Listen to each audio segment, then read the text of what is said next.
নমস্কাৰ আজি মই আপোনালোকক কলফুলৰ দুটা ৰেচিপি বনাই দেখাম আৰু প্ৰথম ৰেচিপিটো বনাবৰ বাবে মই কলফুল লৈছোঁ আৰু কলফুলটোৰ ওপৰৰ ফুলখিনি আঁতৰাই লৈছোঁ ভিতৰৰ এই ফুলখিনি মই ল'ম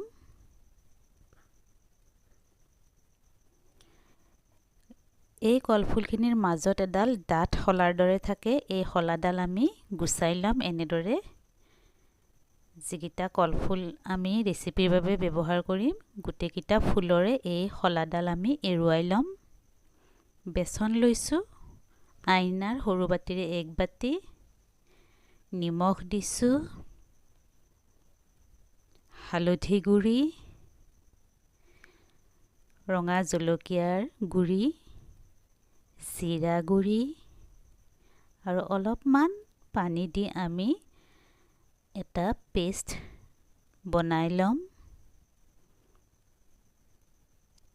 এই পেষ্ট বা ঘোলটো বৰ বেছি ডাঠ হ'ব নালাগে বৰ বেছি পাতলো কৰিব নালাগে এনেদৰে আমি এটা ঘোল বনাই ললোঁ এতিয়া কেৰাহী এখনত আমি তেল গৰম হ'বলৈ দিম আৰু এই ফুলকেইটা আমি এই বেসনৰ ঘোলটোত ডুবাই ডুবাই জুইত ভাজি ল'ম প্ৰথমতে আমি জুইখিনি বঢ়াই দি তেলটো ভালদৰে গৰম কৰিম আৰু ভাজিবৰ সময়ত জুইটো একেবাৰে লো কৰি দিম নহলে পটকৈ দেই যাব পাৰে এনেদৰে জুই কমাই দি আমি কলফুল কেইটা ভাজি লৈছোঁ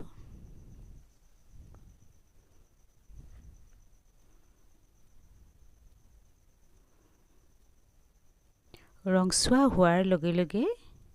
এখন প্লেটত আঁতৰাই থৈ দিয়ক আৰু বাকিখিনি কলৰ ফুলো আমি এনেদৰে কম জুইত লুটিয়াই লুটিয়াই ৰংচুৱা হোৱালৈকে ভাজি ল'ম এইটো এটা কম সময়ৰ ভিতৰতে বনাই খাব পৰা সোৱাদ লগা ৰেচিপি গৰমে গৰমে ভাতৰ লগত নাইবা চাহৰ লগতো আপোনালোকে খাব পাৰে এয়া মোৰ হৈ গ'ল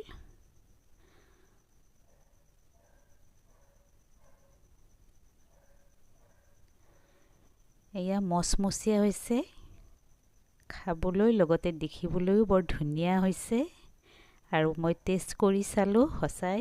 বঢ়িয়া হৈছে একদম মচমচীয়া আপোনালোকে বনাই খাব এতিয়া আনটো ৰেচিপিলৈ আহিছোঁ আৰু ইয়াৰ বাবে মই কলফুলৰ কোমলীয়া অংশখিনি এনেদৰে মিহি মিহিকৈ কাটি লৈছোঁ যদি আপোনালোকৰ কলটো আঠিয়া কলৰ ফুল নহয় বেলেগ কলৰ হয় তেতিয়াহ'লে আপোনালোকে কলফুলখিনি সৰু সৰুকৈ কাটি 15 মিনিট মান সময় পানীত তিয়াই থৈ দিব তাৰ পাছত চেপি চেপি কলফুলখিনি এটা বাচনত লৈ ল'ব এয়া মই কলফুলখিনি এখন কাঁহীত লৈ লৈছোঁ আৰু এই ইনগ্ৰেডিয়েন্টছখিনি মই ডেসক্ৰিপশ্যন বক্সত লিখি দিম আপোনালোকে চাই ল'ব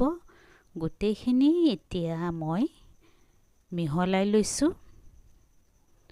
অলপমান পানী দিছোঁ যিহেতুকে মুৰিটো আঠিয়া কলৰ কলফুল গতিকে মই নিমখ পানীত এইটো তিয়াই থৈ দিয়া নাই আৰু এতিয়া গোল গোলকৈ এনেদৰে শেপ দি বৰা আকৃতি বনাই ল'ম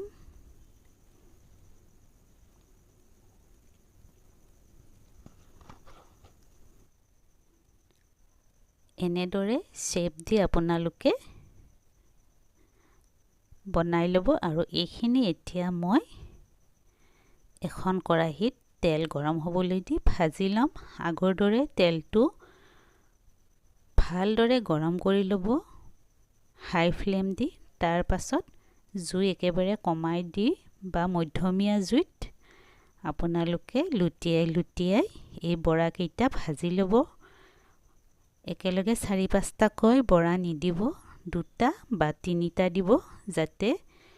লুটিয়াই দিলে ভাঙি নাযায়